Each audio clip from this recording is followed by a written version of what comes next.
उद्यान नाम दोपहर का होता, उद्यान नाम वन का होता। तो बोले उद्यान में आप जाओगे नहीं कहीं। कन्या ने कहा स्वामी जी अगर आग लग गई तो क्या जल करके मर जाएंगे? बोलो बोलो। तो बोले आपत्ति काले मर्यादा नास्ति, अगर कहीं आग लग गई तो आप भाग सकते हैं। और बोले उद्यान मद पाने, मद माने होता है अहंकार, मद माने होता है शराब पीने वाला व्यक्ति। बोले कभी भी शराबी के आगे नहीं आओगे, शराबी का कोई भरोसा नहीं होता, समझ रहे?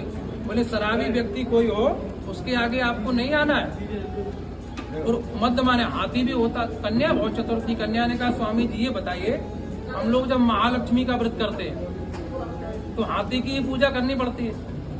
तो बोले आपत्ति काले मर्यादा नास्ति, जब तक आप महालक्ष्मी का व्रत करेंगी तो आप हाथी के सामने आ सकते हैं। तीसरा वचन आपको स्वीकार है? बोले स्वस्ति। स्वस्ति क्या ये शादी कोई खिलवाड़ नहीं है? आजकल लोगों ने उसको खिलवाड़ बना दिया। नहीं, हम तो मजबूर हो गए लोग करें जल्दी जल्दी करो, समझ? 7-5 बंधन बहुत देर में होते हैं, समझ? समय के अनुसार मैं आपको बता रहा हूँ। बहुत सुंदर आनंद आया। आपको स्वीकार है? बोले स्वस्ति।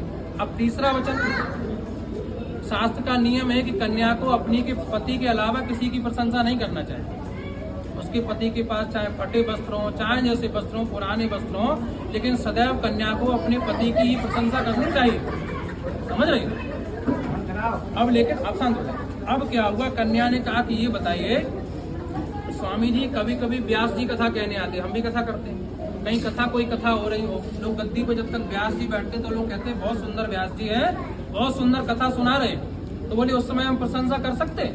बोले हाँ, जब तक व्यास जी गद्दी पर अलंकृत हैं, आसीन है, उस समय आप प्रशंसा कर सकती हो। इसके बाद फिर अपने पति की ही प्रशंसा करती है। आपको ये स्वीकार है? बोलो हम स्वस्ति।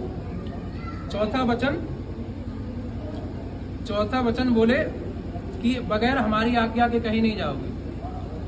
स्वामी जी ने कहा कि अपने पिता के यहाँ भी नहीं जा सकती, बगैर बुलाए नहीं जाना चाहिए। आप देखो भागवत जी में सती को भगवान शंकर ने बहुत मना किया कि देवी वहां मत जाइए, लेकिन वो नहीं मानी। तो क्या करना पड़ा? कि अपना शरीर यज्ञशाला में स्वाहा करना पड़ा। तो बोले आपने कहा था कि बगैर बुलाए नहीं जाओगे, तो बोले बगैर बुलाए नहीं जाना चाहिए। बोले कन्या ने कहा कि ये बताओ स्वामी जी, अगर हमारे भाई के यहाँ बालक हुआ हो, भतीजा हुआ हो, तो बोले तो आप जा सकते हैं। बोलो श्रीमन नारायण भगवान की जय। आपको स्वीकार है? स्वस्ति। अब 5वां वचन है, बोले पति के लिए जो है, पत्नी के लिए पति ही सर्वस्व होता है। क्या होता है? पत्नी कुछ नहीं करे, केवल अपने पति का सम्मान करना सीख ले, अपने पति की सेवा करने सीख ले, तो उसका कल्याण, उसे पूजा करनी। लास्ट वचन ये है कि पति पत्नी जो होते हैं, गाड़ी की बहुत सोचने वाली बात है। एक गाड़ी के 2 पहिया होते हैं। आपके पास स्कूटी है, किसी के पास बाइक है, तो आप समझिए अगर गाड़ी का एक भी पहिया पंचर हो गया तो जहाँ तक हमको पहुँचना, गंतव्य तक पहुँच सकते हैं? नहीं पहुँच पाओगे।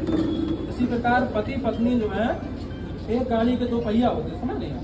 वैसे शास्त्र का नियम है, एक ने कही एक ने मानी तो दोनों बोलते जाओ ज्ञानी, और एक ने कही एक ने न मानी तो दोनों अज्ञानी। और देखिए छोटी पति पत्नी जो एक गाड़ी के 2 पहिया होते हैं, और एक क्या है, एक अर्थ और फेस की तरह होते हैं। आपने देखा एक तार होता अर्थ का और एक होता फेस का, और जब तक लाइट अर्थ और फेस में रहती है तो लाइट यथावत जलती रहती है, देखो जो जल रही है।